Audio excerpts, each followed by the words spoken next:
Good afternoon. It's now Wednesday the 31st of March and spring's here with us. We've just put the clocks back. It's been a couple of weeks since I did a chilli update. I had lots of other stuff going on and this won't be a particularly long one, but here we are. So a few changes since you visited last. I'll start off with what we've got in the propagators.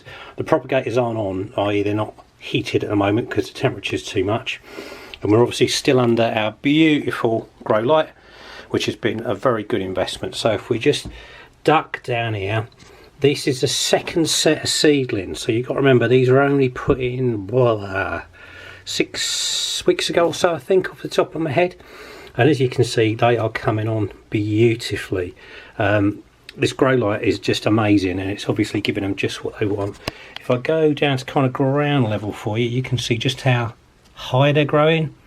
Again, it's the same culprits that have got the real height on them. So this is a poblano, and I think, yeah, mainly the poblanos are the big buggers, and the sweet bananas wherever they are. But everything is coming on beautifully from seeds, so that's all good. Now just moving back into the originals. So these are the originals from January when they were seeded, and I just want to see if I can get this shot, because this is something I've been seeing every day. Can you just look at the colours here, the different varieties of green? We go from like a really kind of light yellowy green through to a lime green, through to this kind of really rich forest, almost tropical green. And then these are the Peruvian chilies, can't remember their full name. They've got this beautiful purple leaf on them as well. The colours are just magnificent, and the kind of the luster and the health of the plants is just fabulous. You can sort of feel how tough they are, how robust they are, having moved on from being just little seedlings. And we've also got these beauties here, which are the prairie fires, that you can already see the little baby fruits. This is going to be like a really bushy chilli. So we've got an amazing variety here. I'll just show you. I'll put the larger plants up onto the windowsill. We've had a very good few days of very strong sunlight, so the biggies are all up on the windowsill here, and it's a real mix up here as well. It's not just what you'd think. It's not just kind of the poblanos. I've got all sorts here. So I've even got, look, Carolina Reapers here.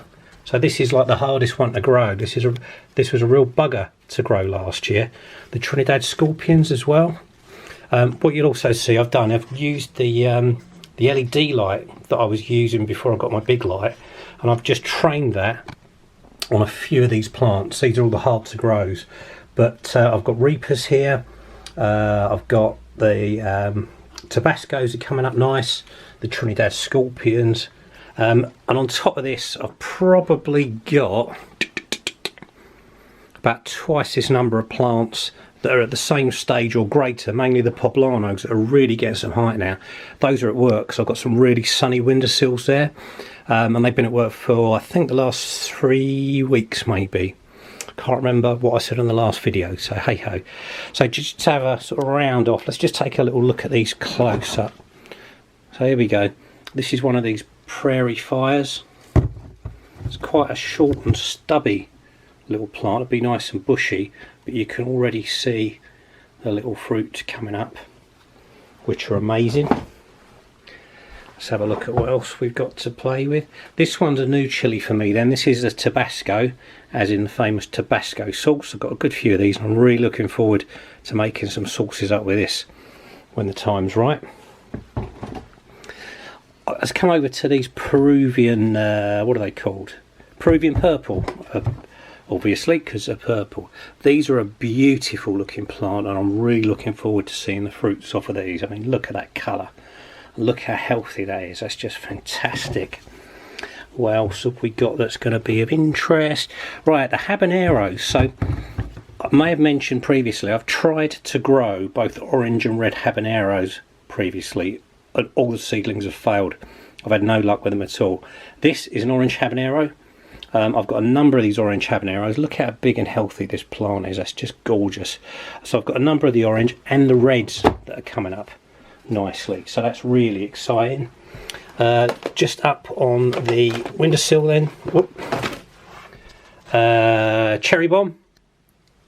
That's traditionally the one. It's like a milder red chilli that you stuff with like cheese. You'll be used to eating that at dinner parties and stuff. Yeah, and again, look here.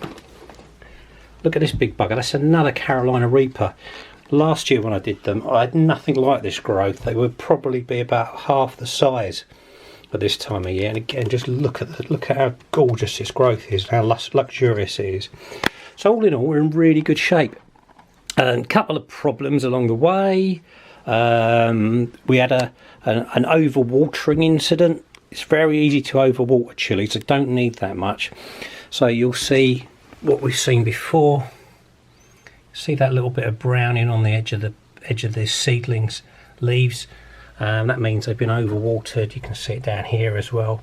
It was quickly rectified, but it has done some damage. And what I'll do is, as you probably see me do with the bigger plants, is wait until they get bigger and more growth, and then just clip these damaged leaves off, because you don't want to be trying to support something that's not going to grow properly and is going to be detrimental to your plant.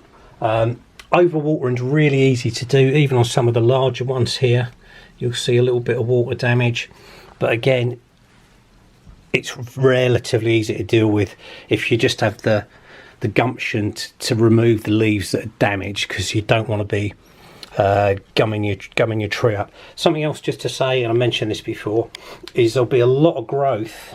You get a lot of leaves very low on these. If you remember, we planted them from seed into a smaller planter, and we put the whole plant deep down into the pot. So some of the leaves, or where the leaves would be, would actually become the root. And we've done exactly the same with these when we've replanted them into these 1 litre pots.